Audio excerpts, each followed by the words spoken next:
Hello there and welcome. I'm truly glad you found this quiet moment to join me.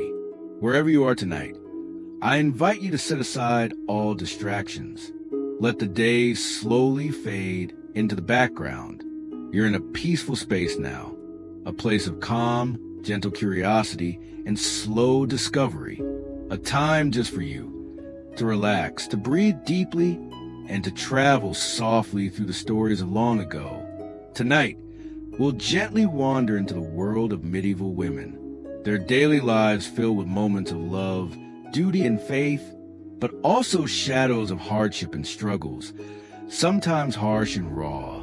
As we move through their stories, I invite you to imagine the sights, sounds, and feelings of a world very different from our own, a time when survival required great strength and quiet resilience. Before we begin, take a moment to like this video and subscribe. Only if you truly enjoy these slow, thoughtful journeys into history's quieter corners. And please, tell me in the comments where you're tuning in from and what time it is where you are. It's always comforting to share this calm space with friends from around the world. Now, dim your lights. Maybe turn on a soft fan or some gentle background hum. Settle in. Let your body relax. Take a deep breath in and gently let it out. Let's begin. Hello again, and thank you for staying with me. Let us begin by stepping softly into the quiet world of medieval childhood. Imagine a small village waking gently with the first light of dawn. Timber-framed houses, their wooden beams worn smooth by time, line the narrow streets. Soft rays of sunlight spill over thatched roofs, casting long, peaceful shadows. In the stillness, children play with simple wooden toys, handmade and worn from loving use. Their laughter is light and fleeting, blending with the morning breeze and the distant call of a rooster. Beyond the village, a lush green meadow stretches wide. Wildflowers sway gently, and a slow, meandering stream sings a gentle song as it flows past a humble stone cottage. The air is fresh, tinged with the scent of damp earth and blooming blossoms. Inside one such cottage, a mother watches her child play by the hearth. The warm glow of the fire casts flickering light across the rough stone walls. The child's hands explore the shapes and textures of simple toys, carved wood, woven cloth, things made with care from the earth's gifts. This world of childhood is quiet, simple, and slow. A world where days unfold gently, marked by the rhythms of nature, family, and faith. Here, the senses are alive. The soft touch of wool, the earthy smell of freshly tilled soil, the warmth of a gentle fire. As we linger here in this peaceful moment, take a deep breath in and slowly let it out. Feel the calm of this early morning world wrap around you like a soft blanket. This is the beginning of the story, a gentle doorway into the lives of girls growing up in medieval times, where innocence meets the subtle weight of tradition. In the quiet hearts of medieval homes, family was everything. Girls grew up surrounded by the sounds of crackling fires and the scent of freshly baked bread. In houses made of rough timber and stone, warmed by hearths where meals were prepared and stories were shared. The rhythm of daily life was simple, yet full. From dawn, children helped their families with small tasks, sweeping the floor, fetching water from the well, or tending to animals. Though the world outside could be harsh, inside the home there was a gentle intimacy, a place where lessons were passed down not through books, but through observation and quiet example. Formal schooling was rare for girls, especially outside wealthy noble families. Most learned their roles through hands-on experience, spinning wool, sewing, cooking, and tending to younger siblings. These were not just chores, but vital skills, taught patiently by mothers and grandmothers, who knew that the future of their daughters depended on mastering the domestic arts. Religion shaped much of this early education. Girls were taught prayers and moral stories, learning their place in the order of the world, where obedience and humility were prized virtues. The church bells marked time, weaving sacred rhythms into daily life, reminding all the larger world beyond the village. Though childhood might seem quiet and constrained, it was also a time of curiosity and small joys, playing simple games, listening to folk tales by candlelight, and dreaming quietly of what lay beyond the village walls. As these young girls grew, the expectations placed upon them began to take shape, roles set by tradition and necessity, weaving a complex tapestry of duty and survival. As medieval girls grew beyond childhood, the world's expectations of them became clearer, quietly but firmly woven into daily life by family, faith, and community. From an early age, girls were taught their place in society deeply rooted in tradition and religion. They learned that their future was often shaped by marriage and motherhood, roles that define a woman's value and standing. These lessons weren't spoken loudly, but were felt in the gentle instructions, the stories told by elders, and the rituals practiced in village churches and homes. Religion, especially, played a central role. Girls attended church services, learning hymns and prayers that connected them to a greater spiritual order.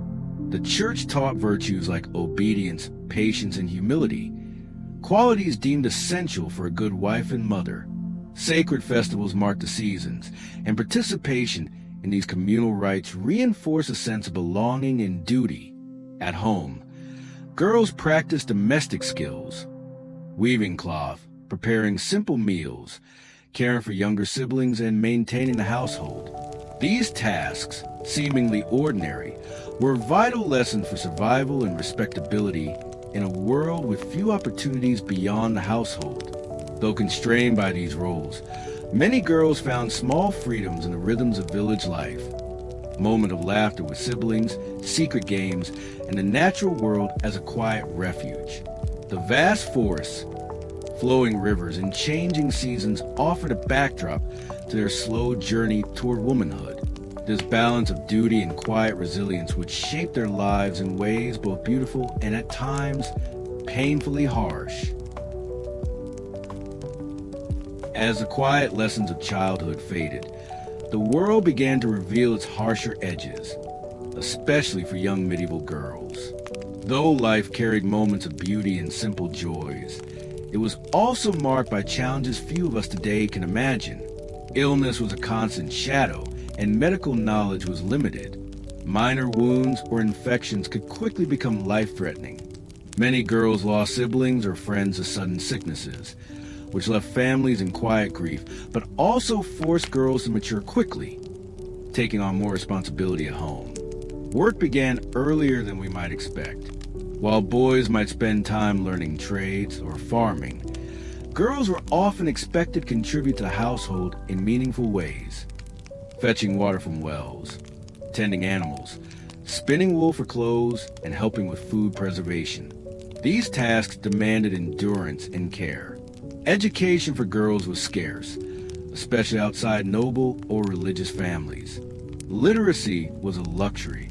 Instead, lessons came through oral tradition, stories, songs, and the shared wisdom of mothers and grandmothers. In this way, knowledge was preserved and passed down, even without books or schools. Perhaps the greatest challenge was the pressure of the future looming ahead. Marriage was often arranged, with little room for choice. Girls grew up knowing that their lives might soon be shaped by alliances, economic needs, or family honor. This knowledge created a quiet tension, a mix of hope, fear, and resignation. Yet, even amid these difficulties, medieval girls found ways to hold on to their spirit. Festivals, market days, and religious holidays brought bursts of color and laughter, moments when the weight of expectation lifted, if only briefly. Friendships blossomed, and secret dreams took root in whispered conversations under starry skies. Their resilience, subtle but unbreakable, would carry them through the difficult years ahead. For medieval girls, religion wasn't just a belief. It was woven tightly into every part of daily life. From the earliest days, they learned that the world was a place ruled by divine order, where saints, angels, and prayer shaped their fate. Families sent their daughters to church regularly, where the rituals and ceremonies were both a comfort and a reminder of their duties. The church taught lessons of obedience, humility, and chastity, qualities expected especially from young women preparing for their futures as wives and mothers. Religious festivals marked the seasons, a rhythm that connected the community. These events offered a glimpse of joy and unity, where girls might dress in their best linen and join in processions, singing hymns that echoed to the stone walls. But religion also enforced strict roles. Girls learned from stories of virtuous women, like the Virgin Mary, saints, and martyrs, examples to aspire to, often involving sacrifice and quiet suffering.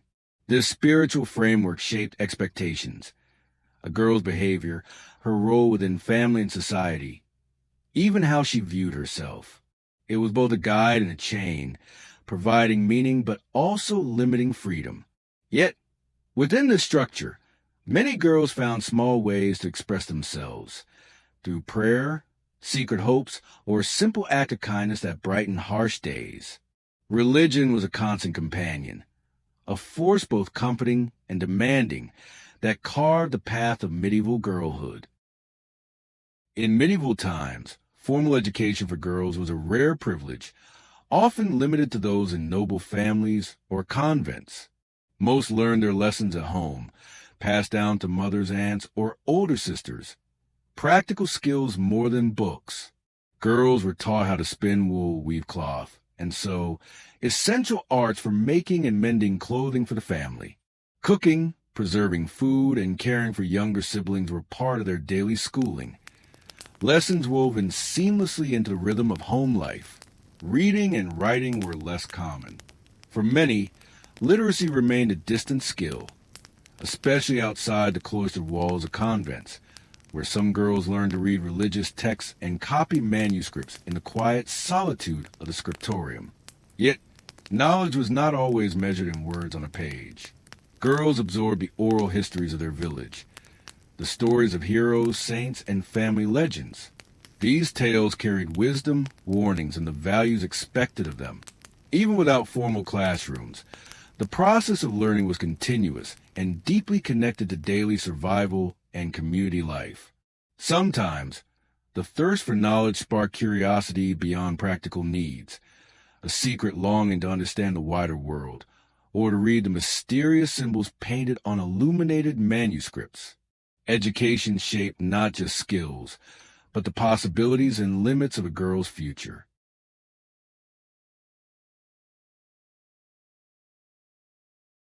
For many medieval girls, their futures were set early. Marriage was not just a personal choice, but a duty. The moment a girl came of age, the pressure to secure her place through marriage was immense. Families saw marriage as a contract, often arranged to build alliances, wealth, or secure labor. Love was rare in these unions, replaced by duty, negotiation, and sometimes outright coercion. Marriage for a young woman meant a sudden transformation, leaving her family's home to join her husband's household, often a place where she had little power. The brutal reality? The physical and emotional demands were relentless. Childbearing was a dangerous, painful necessity, with high risks of complications and death. Many women lost their lives or health bearing multiple children with little rest. Inside the household, women were expected to manage endless chores, oversee servants if they had any, and maintain the household's wealth and reputation. Failure meant harsh criticism or worse. Many women faced violence, from husbands or the harsh conditions of medieval life itself. Domestic abuse was common, but often hidden behind closed doors with few legal protections. Yet, despite these brutal pressures, some women found ways to exert influence, managing estates during husbands' absences, or through quiet resilience and cunning. Their lives were defined by these crushing roles, and their strength often came from sheer survival. Once married, a woman's life was consumed by relentless work. From dawn till dusk, There was no rest for the weary. Fields to tend, animals to feed, meals to prepare, all without modern conveniences. Many women worked side by side with their husbands in the fields, especially in poorer households. The back-breaking labor of planting, harvesting, and processing crops demanded strength few today can imagine. Inside the home, women spun wool, wove cloth, brewed ale, churned butter, and prepared food for large families. These were skills passed down through generations, necessary to keep the household alive. This daily grind was exhausting, and any failure could bring harsh punishment or social scorn. Illness or injury was a luxury few could afford. Women also cared for children, managed household finances, and tended to sick family members, roles invisible to many but vital. On top of this, women faced a constant fear of famine, disease, and war, which could tear families apart overnight. Despite the endless work and brutal conditions, women's contributions were the backbone of medieval survival. Marriage in medieval times was not just a bond of love, but often a contract of survival and social expectation. For many women, it meant giving up their own freedom to become part of their husband's household. Dowries, arranged marriages, and family alliances shaped futures, sometimes with little choice for the bride. Once married, motherhood brought its own brutal challenges. Childbirth was dangerous. Many women never survived their first delivery. Pain, infection, and lack of medical knowledge made pregnancy a fearful journey. Those who did survive faced constant pregnancy and the heartbreak of losing infants to disease or malnutrition. The average family might lose several children before any reached adulthood. Despite all this, motherhood was seen as a sacred duty, a woman's ultimate purpose and contribution to her family and community. This heavy burden shaped women's identities in ways both tender and tragic. Medieval women lived under strict legal and social rules designed to control their behavior and restrict their freedoms. Women were often considered the property of their fathers, then their husbands, with little personal legal standing.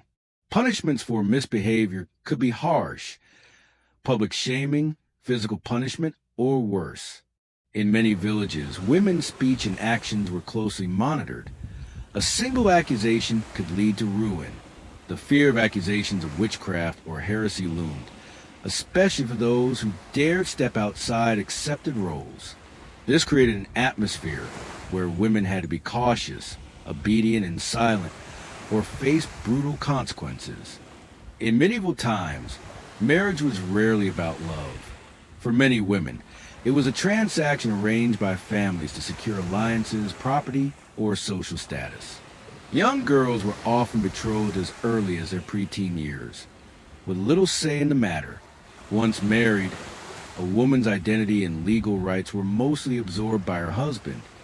She became his property in many respects. Divorce was nearly impossible. Women stuck in abusive or unhappy marriages had few options. Many brides faced terrifying bridal rituals and expectations, including consummation, pregnancy, and bearing heirs, often under severe pressure. The pressure to produce male heirs could be brutal, with women blamed the children were not born or were daughters. Even after marriage, many medieval women's days were filled with relentless physical work. From dawn until dusk, household chores were backbreaking: grinding grain, fetching water, cooking over smoky fires, cleaning, weaving cloth, and tending animals. For peasant women, fieldwork added another layer of exhaustion: planting, harvesting, and caring for livestock alongside their husbands. Illness, injury, and exhaustion were common, but medical care was minimal and often superstitious. Many women bore these burdens silently, their toil essential but invisible in the grander historical record. Despite hardship, some women found strength in community, sharing stories and support. Marriage was often not a choice but a duty, an arrangement to secure alliances, property, or social standing. Young women were expected to marry early, sometimes as young as their early teens. Once married, Women's role centered on obedience to their husbands and producing heirs. Their value was often measured by the number of children they bore, especially sons. Pregnancy and childbirth were perilous. With limited medical knowledge, many women faced fatal complications. Motherhood was a lifetime commitment, with little respite, as children required constant care in harsh conditions. Yet, amid these brutal expectations, some women exercised quiet influence within their households, managing finances or estates when husbands were away. Still, the constant pressure, physical toll, and lack of autonomy weighed heavily on many. Let us now step into the quiet, candlelit chambers of medieval motherhood, a realm where joy and fear lived side by side. For a medieval woman, becoming pregnant was not just a personal milestone. It was expected, even demanded, especially soon after marriage. Producing children, particularly sons, was a chief measure of value to family, husband, and society. But what lay behind this expectation was not tender celebration, but a path filled with risk. Pregnancy was a time of silence, superstition, and survival. A woman would not visit a doctor, not because she didn't want to, but because doctors, often men of status and learning, rarely treated women unless they were noble. For most, care came from older women, midwives, or sometimes simply neighbors with experience. Herbal remedies were passed down in whispers. Dried raspberry leaves for strength, mugwort for easing pain, prayers of protection, and then childbirth.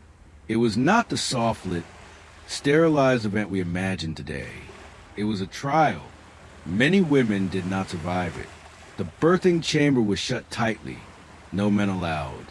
Windows closed to keep out spirits. Candles lit. Holy relics or amulets might be placed on the bed. The laboring woman often knelt or sat upright on a birthing stool, grasping the hands of other women for strength. Pain relief was rare. Screams were muffled. Death loomed quietly just outside the door. And yet, when a cry finally came of a child born into this difficult world, joy returned. Until the next time, or until the mother did not rise.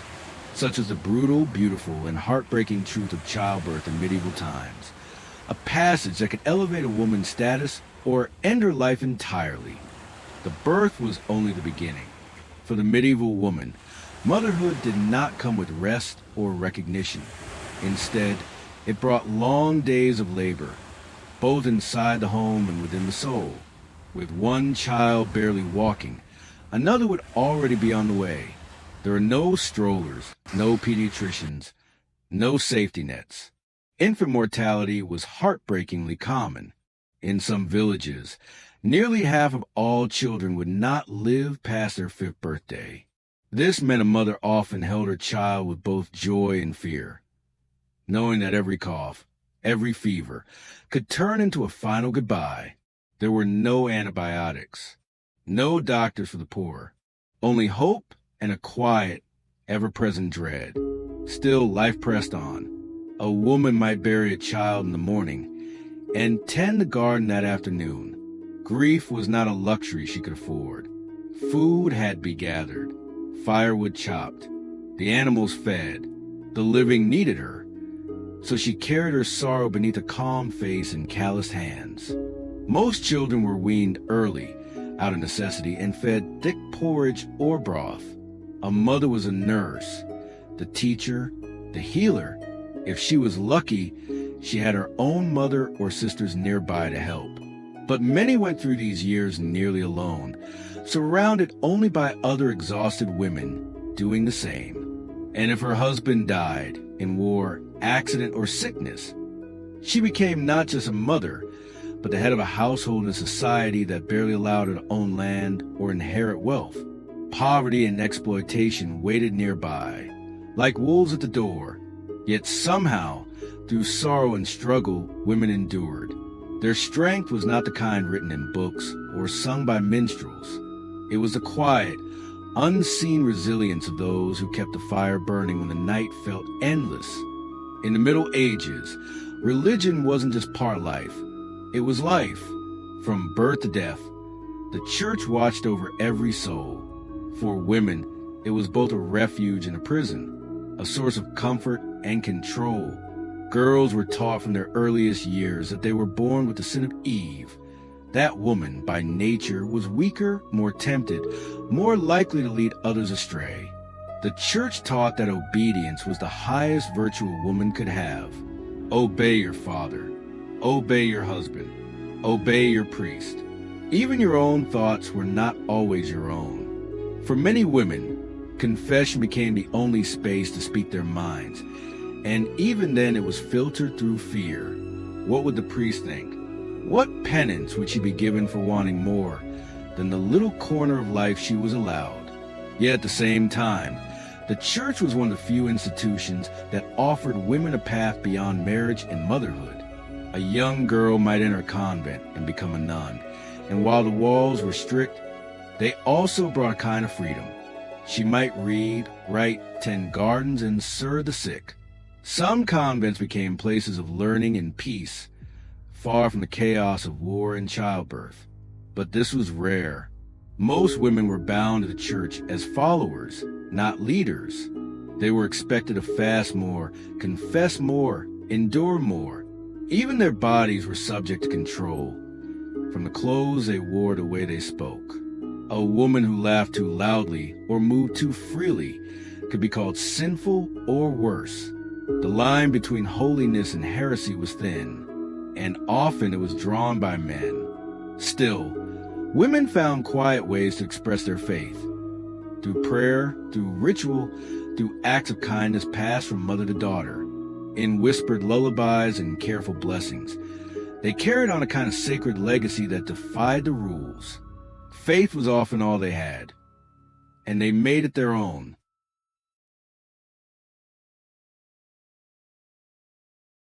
In medieval villages, far from the castles and cathedrals, women held knowledge that was passed down not in books, but in whispers, rituals, and long-forgotten songs. The midwife was one such figure, essential, yet always watched.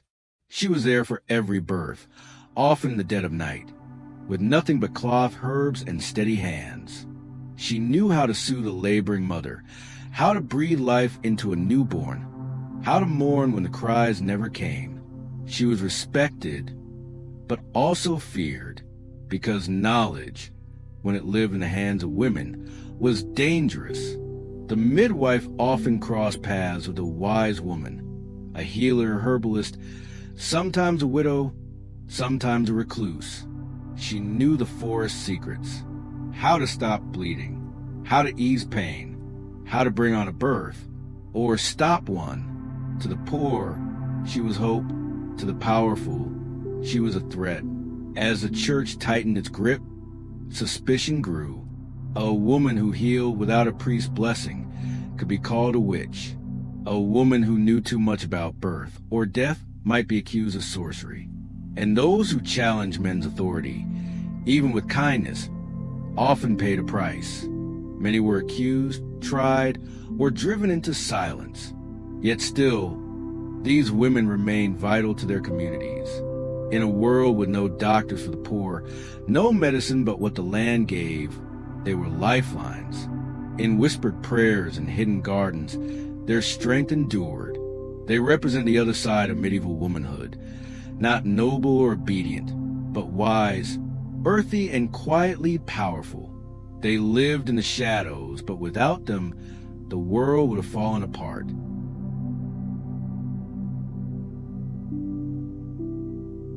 In medieval Europe, marriage for women was rarely about love. It was business, a transaction, a deal struck between men. Whether peasant or noble, a girl's future was usually sealed before she reached maturity. Fathers, uncles, or brothers would decide who she married, not based on affection, but on land, livestock, or social advantage. For wealthier families, dowries were everything. A woman's value was often judged by the coins, linens, and goats she brought to her husband's home. The larger the dowry, the more desirable the bride. For poor families, dowries could be modest, a cow, a loom, or a patch of land. But even these were significant sacrifices. Love, if it ever appeared, came much later or not at all. Once married, a woman was no longer her father's property, but her husband's. Her identity shifted instantly. Her home, her name, even her clothes became his. In legal terms, she was covered by him, a concept called coverture, which meant she could not own property, sign contracts, or make decisions independently. Some girls were wed at 12 or 13, others slightly older. The age didn't matter much. What mattered was the alliance the union secured. Weddings were loud affairs, feasting, dancing, and rituals. But beneath the music lay tension. Some women dreaded their wedding nights, unsure what to expect, unable to refuse. Consent wasn't a concept the church or the law took seriously for wives. Yet in this rigid system, some women found subtle forms of control. A sharp tongue, a well-timed silence, a friendship with the local priest. These were tools, small as they were, to carve out influence. Still, for most, marriage was a narrowing of freedom, a path not chosen, but endured. Married life for a medieval woman was, more often than not, a quiet surrender to duty. From the moment she entered her husband's home, she became the engine of the household, churning through endless labor, often unnoticed and always expected. Her day began before dawn. In the cold gray hush of morning, she'd rise to stoke the hearth, fetch water, and prepare coarse bread or porridge. Her hands rarely stopped moving, kneading, washing, spinning, mending. If she lived on a farm, there were animals to feed, gardens to tend, and dung to be cleared. If she lived in town, there were shop duties or trades to support. In noble households, the work was no less pressing, just cleaner and more rigidly structured. A lady might oversee a dozen servants, but she was expected to manage them with precision, grace, and obedience. Her husband's household was her domain, but not truly hers. Beyond labor, a wife was expected to bear children, many children. Her worth was often tied to how many sons she produced. Yet childbirth was a dangerous affair. Each labor carried the real possibility of death. There were no guarantees, just prayers and herbs, and the midwife's experience but limited hands. If her husband was cruel, she had no real recourse. Beatings were considered a private matter. As long as he didn't kill her, the law turned its head. So did the church. A good wife endured in silence. And yet, within the structure, some women developed remarkable strength. They managed finances, brokered trades, even educated their children, especially sons destined for priesthood or trade. Their intelligence was often hidden behind the veil of submission. In a world where choices were few, survival itself became an act of quiet resistance.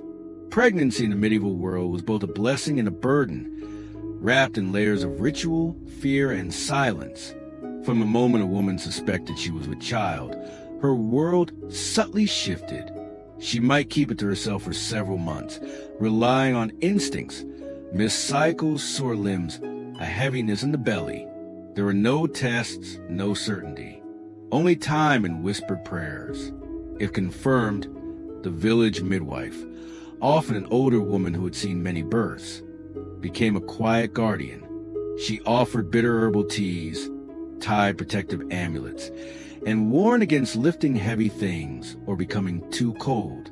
But despite all care, the truth remained.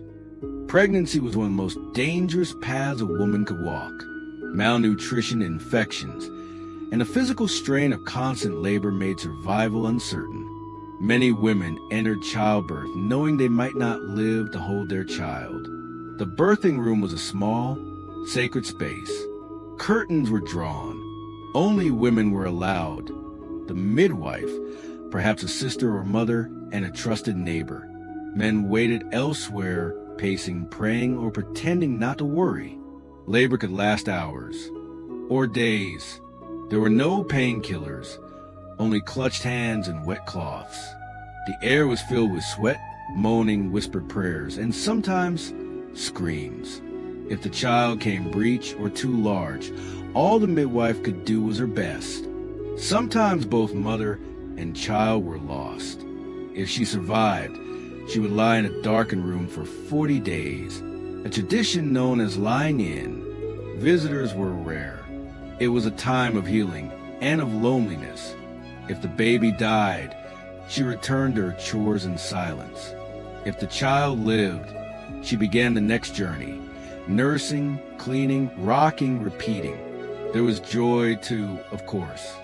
A newborn's breath, a husband's smile, rare though it might be, but always, beneath it all, was the quiet knowledge that not all women got a smile after birth. For a woman who survived childbirth, the journey was far from over. In many ways, it was only beginning. The baby, if healthy, was swaddled tightly in cloth, arms pinned to keep them straight. A mother's first act was often to nurse if she had enough milk. If not, a wet nurse might be found, though for poorer families, that wasn't an option. Newborns were fragile. Without modern medicine, many would not survive their first year. A cold winter, a minor infection, or a poor harvest could mean tragedy. Mothers carried this knowledge in silence, cradling their infants with both fierce love and quiet dread. Still, life pressed forward. She had no maternity leave, no soft nursery. Within days, or sometimes hours, she returned to her tasks, feeding animals, chopping vegetables, mending clothes, all while rocking a baby on her hip or tying them to her back with coarse linen. There were moments of peace, a child's soft breathing while asleep in the crook of her arm, the way small fingers clung to hers with quiet trust. But these were stolen moments, found between endless chores and responsibilities. Many women gave birth to child after child. Some bore a dozen, some more. Not all lived. Graves were small, often unmarked. But grief had to be muted. The living needed care. Motherhood in the medieval world was not a sentimental journey. It was hard, often unrecognized. And yet, within its grind, there was quiet courage, the strength to give, to keep giving, and to go on even when the world gave little back.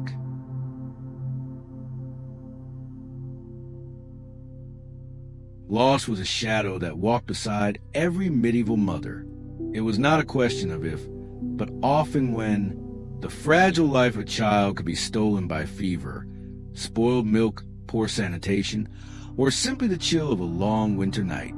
There were no vaccines, no antibiotics, no modern knowledge of hygiene.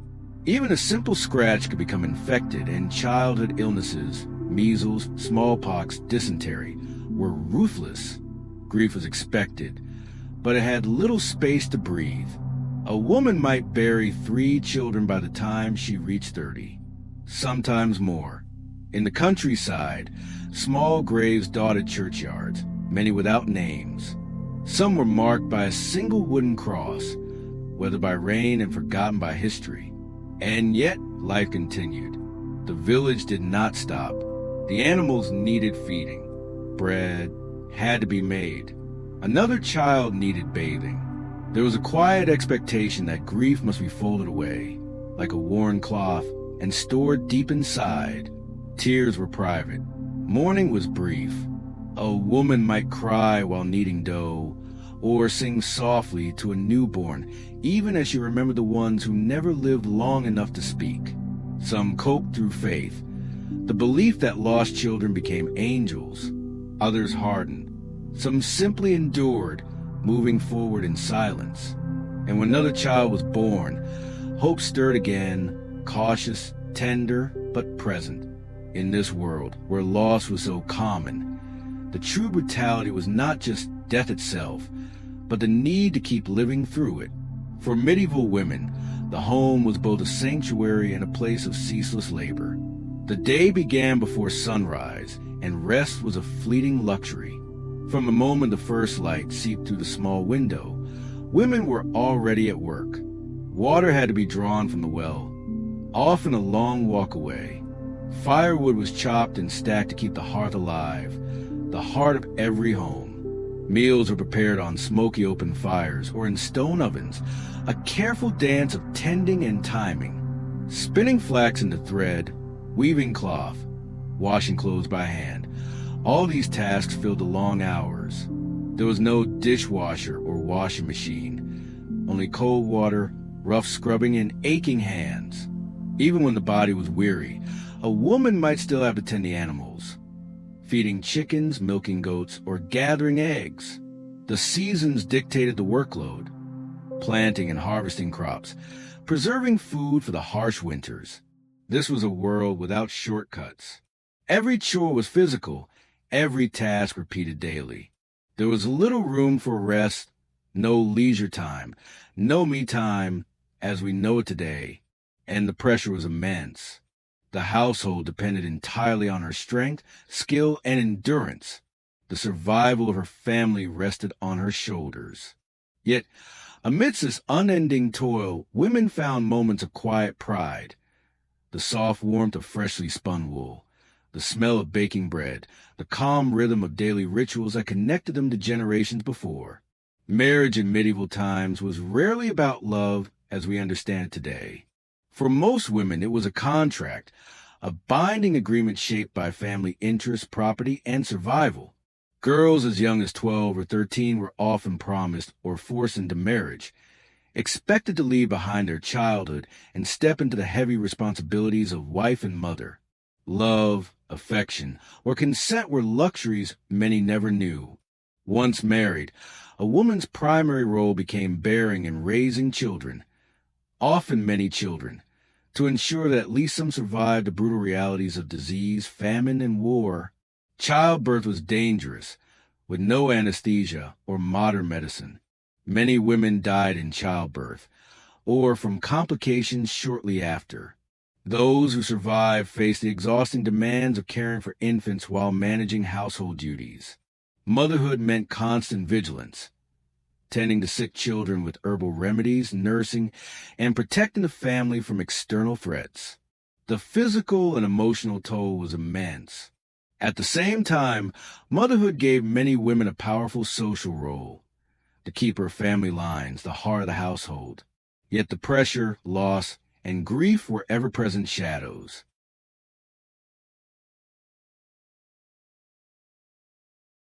Life for medieval women was grueling and relentless. Beyond their roles as wives and mothers, they bore the burden of constant labor. From dawn to dusk, women spun wool and flax into thread, wove cloth, and sewed garments, skills passed down to generations but never ending. In the fields, they helped with planting, harvesting, and tending livestock alongside their husbands and children. This work was physically exhausting and often dangerous. Inside the home, they cooked over open fires, baked bread in stone ovens, fetched water from wells, and cleaned floors of dirt and ashes. Poor women might also take on washing, mending, and selling small goods to earn extra coins. The line between home and work was blurred, rest was rare, and leisure nearly unknown. Yet despite the hardship, these tasks held communities together and ensured families survived harsh winters and poor harvests. Unfortunately, medieval women often faced brutal violence and oppression within their homes and communities. Domestic abuse was common and socially tolerated. Husbands wielded almost absolute authority and legal power over their wives. Women had limited legal recourse if beaten or mistreated. Fear, shame, and social pressure kept many silent.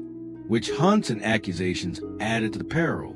Women, especially those who were widowed, poor, or outspoken, could be accused of witchcraft, often without evidence, and face horrific punishment. Public executions, humiliation, and imprisonment were terrifying realities. Life for medieval women was marked by a constant tightrope walk, balancing survival with fear in a world that often saw them as property rather than people. As the years crept forward, and the seasons turned again and again, the life of a medieval woman didn't often mellow with age.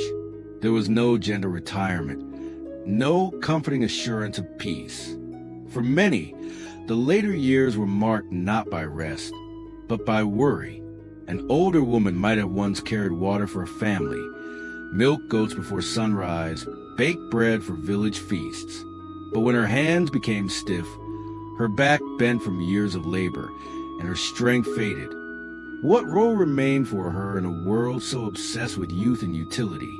In peasant families, every mouth needed to justify its hunger, and when food was scarce, as it so often was, the old were quietly pushed aside, not out of cruelty always, but out of necessity. A daughter-in-law might whisper that her husband's mother was no longer useful. A widow might find her home reclaimed by her son or loss of debts. Some elderly women were left to live in smoke-darkened corners, fed only if there was enough to share. Others wandered, truly wandered, from farm to farm, begging crusts of bread and hoping for shelter in coal barns. For noble women, it was a different sort of solitude. Their physical needs were met, but they were often locked in echoing halls or shuttered rooms, no longer consulted, no longer seen. A dowager might wear fine wool and silver rings, yet live like a ghost in her own home.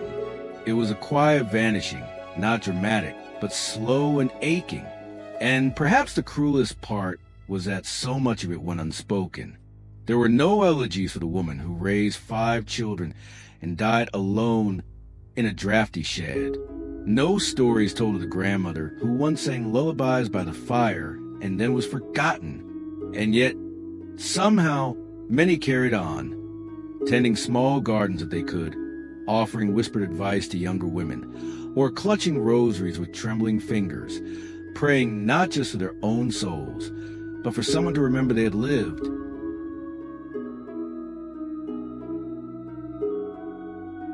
When a woman's husband died in medieval times, her world often shifted overnight, not into mourning alone, but into a new and treacherous stage of survival. Widowhood was not simply a status. It was a precarious social position filled with risk, scrutiny, and sorrow. In some villages, a widow was viewed with sympathy at first. She might wear black or gray, cover her head more tightly, and speak less than before. But this respect could fade quickly. Without a man to speak for her, to protect her, or to own her land, she became vulnerable, both legally and physically. The laws, of course, were not on her side. Inheritance was rarely straightforward. If she had sons, the property passed to them. If she had none, it might revert to her late husband's family. Even her own dowry, the money or goods she brought into the marriage, could be claimed back. She could find herself evicted, quite literally, from the very home she had tended for decades. Some widows remarried quickly, especially if they were still young. But remarriage was often not a choice freely made. It was an economic necessity. And the suitor might be far older, cruel, or indifferent. She would be expected to take on a role of wife again. Housekeeper, caretaker, perhaps mother, even if her heart had not healed. Other widows remained alone, preferring solitude over another marriage. These women, the quiet widows, were sometimes respected for their modesty, their devotion to prayer, or their knowledge of herbs and healing. But they could also be feared. A woman alone, aging, childless, and too clever was often first to be whispered about when crops failed or livestock sickened. And so widowhood became a test of endurance. It was a time to survive with quiet strength, to outlast suspicion, to make do with little. The widow learned how to stretch flour, how to spin warmth from threadbare wool, and how to read the faces of men who now spoke to her differently. Yet even in the shadow of loss, there was something almost defiant in many of these women. They were not saints, but survivors. They remembered everything, every birth, every prayer, every betrayal. and in their quiet footsteps to the village paths, there walked the memory of all they had endured. In the courts of medieval Europe, justice was rarely blind, and for women, it was often deaf, indifferent, or deliberately cruel. A woman in medieval society existed in law mostly as an extension of a man, her father, her husband, her son. If she spoke in court, it was usually through a male relative. Her word held less weight. Her grievances were minimized. Her body was evidence, but her voice was not. If she was harmed, beaten, robbed, or assaulted, she might find no support unless her male guardian chose to press the matter. And often, if the crime came from within her own home, the law simply turned away. A man governs his household, they said. It was not their place to interfere. Property law, a labyrinth built for men. A married woman could not own land independently in most places. If she inherited anything, her husband controlled it. If she brought a dowry into a marriage, it was his to manage. And when widowed, she might be granted only a tiny portion of her own inheritance to live on. A dower, they called it. Enough to survive, perhaps, but never to thrive. Then there were the harsh punishments. A man might steal and lose a hand. A woman accused of gossip could be paraded to the streets in an iron brank, a scold's bridle clamped over her mouth. Humiliation was a common sentence. Pain was a teacher. Silence was the goal. And yet some women fought back, not with swords or rebellion, but with cunning. A few became legal scribes in convents. Others learned to memorize charters and laws. In rare cases, a strong-willed widow with powerful allies could contest a will or defend her land. But these were exceptions, tiny cracks in the stone wall. Most simply endured. They stitched their grief into linens, braided their frustration into their daughter's hair, and watched with quiet fury as men decided their fates. For a medieval woman, there was perhaps no moment more terrifying or more expected than childbirth. It was a journey every woman knew might end in death. Pregnancy was both a blessing and a sentence. Noble women were expected to produce heirs, peasant women more laborers. But the risks were the same. With no concept of germs, no sterilization, and no modern tools, childbirth was messy, painful, and perilous. Midwives, often older village women, were the only source of help. They worked by instinct, herbs, and whispered prayers. They used warm water, sharp knives, and knowledge passed from hand to hand through generations. Many were skilled, even miraculous, but even miracles failed when complications arose. A breech birth, a hemorrhage, a fever, these could mean death of the mother, the child, or both. No hospitals, no anesthesia, no antibiotics, just wooden beds, dim candlelight, and the quiet, desperate murmurs of women doing all they could. And the church, it blessed the midwife, but feared her too. Women who helped too well, too often, were sometimes accused of witchcraft. If a child died, it could be blamed on her. If too many survived, suspicion grew. Still they persevered. Mothers bit down on cloth. They clutched rosaries. They screamed into pillows. And when the pain passed, if it passed, they held their babies close and whispered prayers of gratitude or grief. 1 in 3 women might die in childbirth over her lifetime. Many more suffered lifelong damage, infections, or injuries they had no words for. But they kept going, because life, even in such a brutal world, had to go on.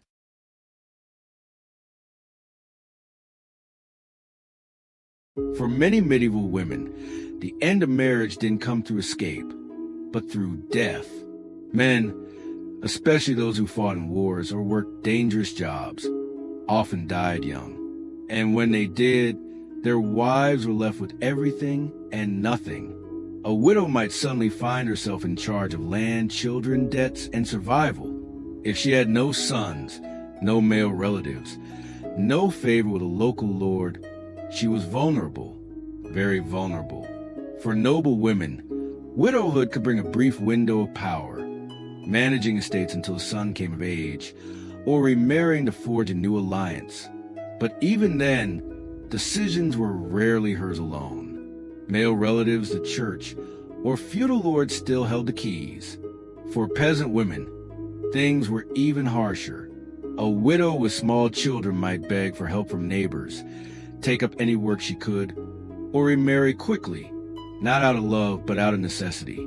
Life alone was unsafe, unprotected, suspicious even. Some widows were accused of poisoning their husbands or seducing others too quickly. A woman alone was seen as unruly, a potential threat to the order of things.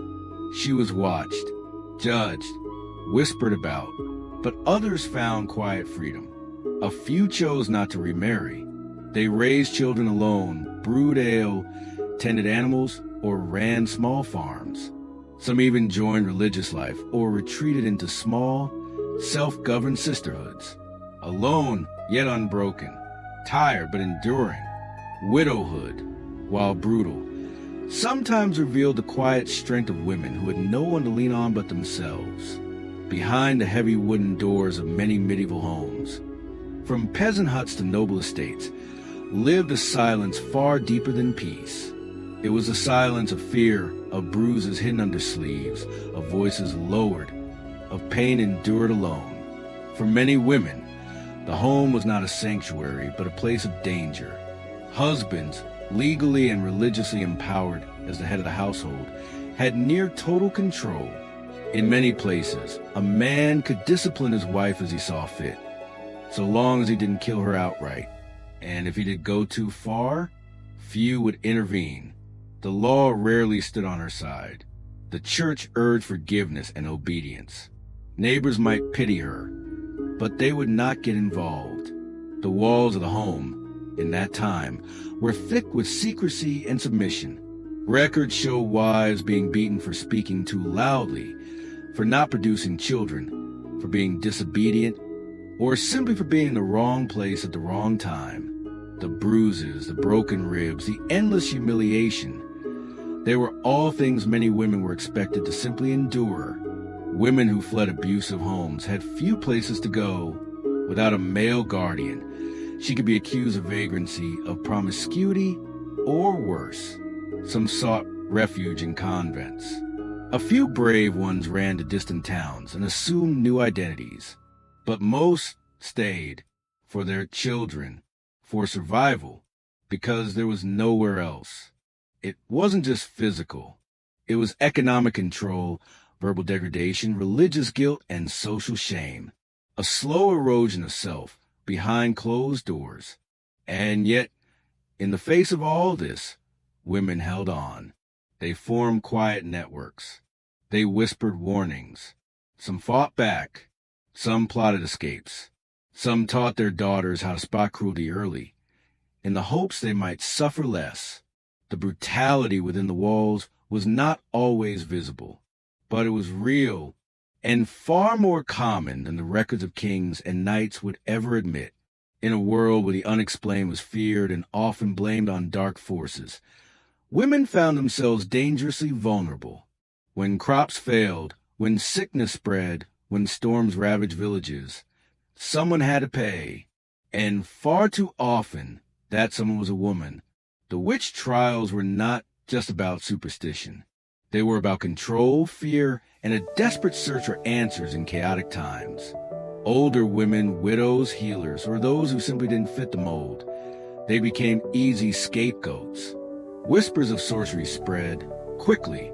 A missing child, a failed harvest, or even a strange illness might be pinned on a neighbor who suddenly found herself accused of consorting with the devil. Trials were brutal, often relying on forced confessions extracted through pain or fear. For these accused women, the stakes were life and death. A public execution was common, hanging, burning, or drowning. But even before the trial, the social isolation, the insults, and the threats were a kind of slow torment. The fear was palpable. Women walked with suspicion around every corner. unsure who might accuse them next. Families were torn apart by accusations, friends by paranoia. Yet, in this grim time, some women still found ways to resist, by secretly passing on knowledge, by hiding in the shadows, or by clinging to faith and hope that reason would one day return. The witch trials reveal the darkest side of medieval life, a brutal reminder of how fear can tear communities apart, especially at the expense of women.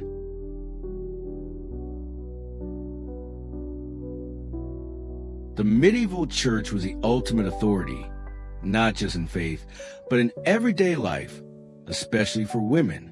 It dictated what was right and wrong, setting rules that shaped everything from marriage to dress, behavior, and even thought. Women were expected to be humble, obedient, and chaste. The church's teachings left little room for independence or questioning. Deviating from these norms was dangerous. Punishments for transgressions were brutal and public. A woman caught in adultery might be publicly shamed, forced to wear a humiliating symbol, or even imprisoned. Accusations of heresy or witchcraft could lead to torture or execution. Religious institutions ran convents, which would be a refuge, but also a prison for many women. Some sought the quiet life of prayer and service, while others were sent by families to remove problematic daughters from society. The church's grip extended deep into women's bodies and minds, controlling sexuality, fertility, and morality. Confession and penance were tools of control, forcing women into obedience. Yet, despite the church's power, some women found ways to use faith for strength, becoming saints, mystics, or leaders in religious communities. Their stories, though rare, remind us of quiet rebellion within strict bounds. Though the world around them was often harsh and unforgiving, medieval women were far from powerless. In the shadows of rigid control and brutal lives, they created networks of sisterhood, informal alliances woven through family ties, friendships, and neighborhood connections. These bonds helped women survive the daily grind, sharing food and resources, teaching each other skills like herbal remedies and midwifery, and offering comfort in times of sorrow were vital acts of care. In villages and towns, women gathered for work and worship, but also for laughter and secret storytelling. These moments of togetherness were lifelines, small islands of safety and warmth in a cold world. At times, women banded together to resist injustice, quietly defying unfair laws, protecting each other from violence, and preserving traditions that honored their strength. Even in convents, sisterhood took a sacred form, a community bound by faith, but also by mutual support, where women could lead, learn, and find sanctuary. This hidden network of care was a powerful force, often overlooked by history, but central to the survival of countless medieval women. Even in an era when women's choices were tightly limited by society and law, stories of resistance and endurance shine through the darkness of medieval life. These were not grand tales of armies or kings, but quiet acts of courage, the subtle rebellions that shaped women's lives in hidden ways.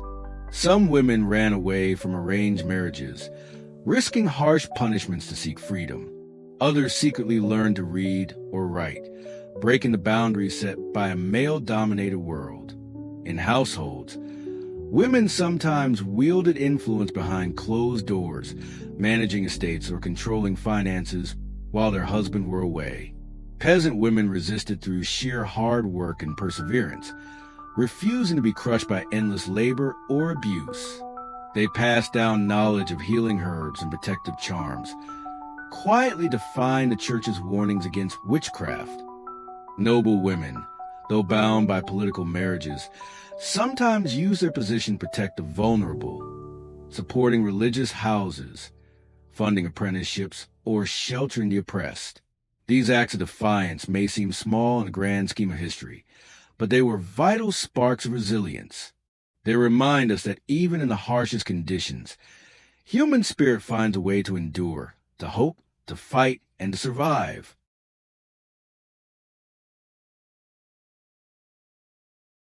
As our journey to the lives of medieval women draws to a close, It's important to pause and reflect on what these stories teach us.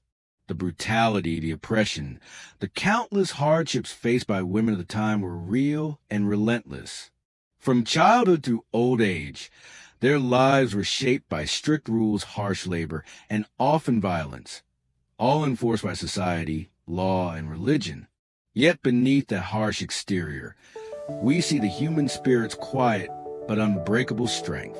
Women found ways to endure, to protect their families, to resist injustice, and to carve out moments of hope and humanity. These stories are not just relics of the past.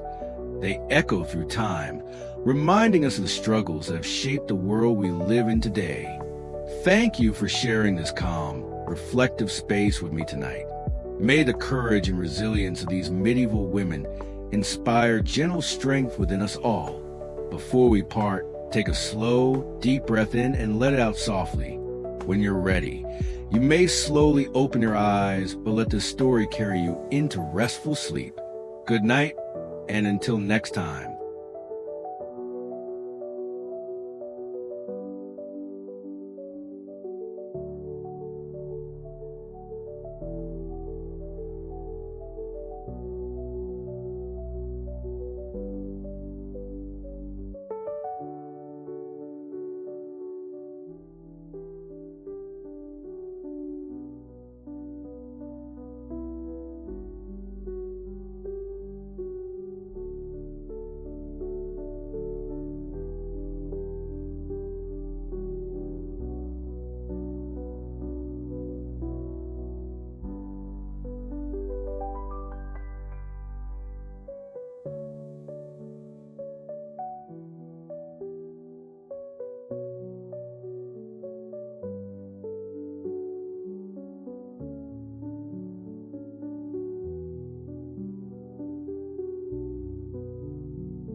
you